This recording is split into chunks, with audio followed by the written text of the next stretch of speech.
తను కూడా ఒకడే వచ్చేది అక్కడ పొగడి నడుస్తూనే ఈ కాలం ఎట్టుంది మరి అప్పటి కాలం ఎట్టుందంటే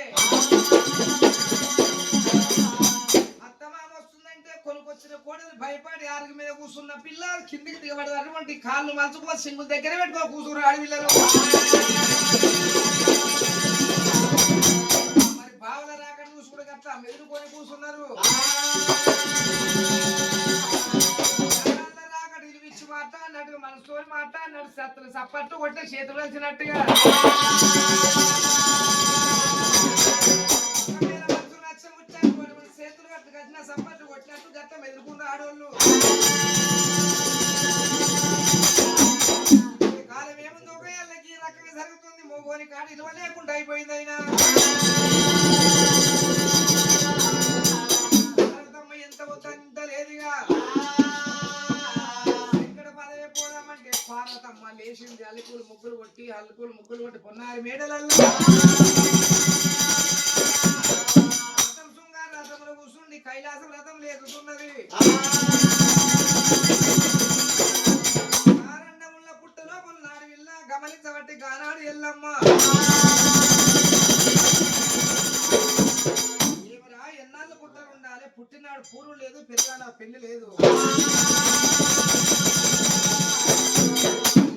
సాది సవరించేవారు అటువంటి కనుక ఒకవేళ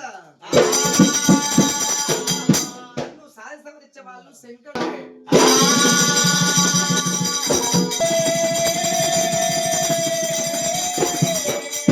పుట్ట మీద రథం పోతుంది పుట్టలున్న ఆడివిల్ల భూలోకమాత క్యావ్ క్యావ్ అని పుట్టలు ఏడుస్తున్న భూలోకముల్లా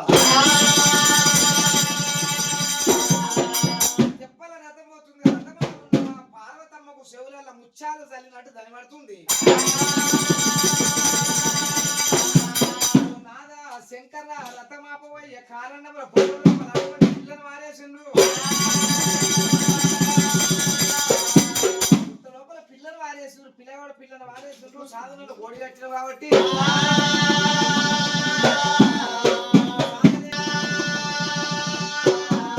వద్దంటే పార్వతమ్మ అటువంటి నడుల కొంగు కట్టుకుని ఏమంటావు రథం మీదికి మాడల పుట్టు వేసుకుంటా